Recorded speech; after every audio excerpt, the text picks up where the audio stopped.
Cheers! And get to try. Cheers!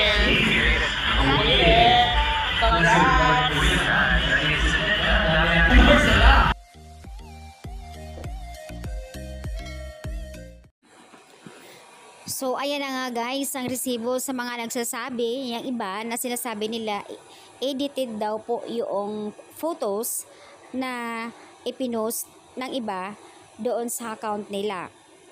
Guys, hindi to edited. Ito na nga mismo sa IG story ni Miss Garlic nakapost yung clip video na iyon kung saan ay humabol nga si Pau.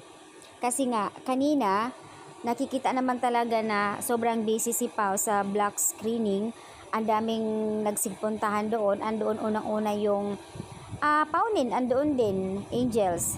At syempre, yung pasabog ng Kim Pao Universe Official na kung saan ay nagre-repack sila ng mga food at nagpapas soft drinks, popcorn at iba pa. So, ayan.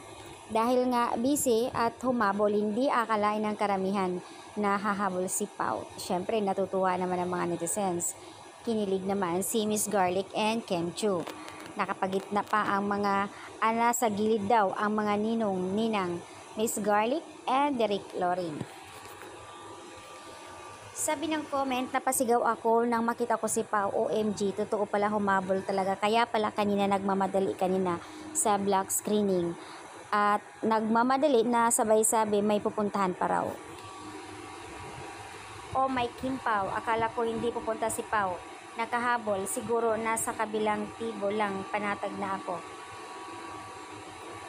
O diba ang saya, ang ganda nila tingnan, talagang napagitna pa. Super heart. Nag-uumapaw ang saya ng mga Kim Pao fans. Thank you, dahil nakahabol si Pau. Manifesting that Miss Garlic soon, Mr. and Mrs. Avellino. So, ayan, makakatulog na nga ng mahimbing. Panatag na ako ay andyan na yung aking Daddy Pau. So, ayan yung update guys. Natutuwa ang lahat, karamihan, Kim Pao fans. Siyempre, kinilig dahil dito sa paghabol ni Pau. At in fairness, magkatabi ang dalawa. Nakakaloka talaga.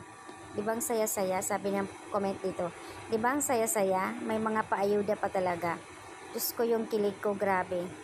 Yung tipong humahabol talaga si Pau para lang masilayan, makatabi ang kanyang araw, di ba? Sana manifesting wedding next reception. Sana si Kim na daw and Paulo, OMG.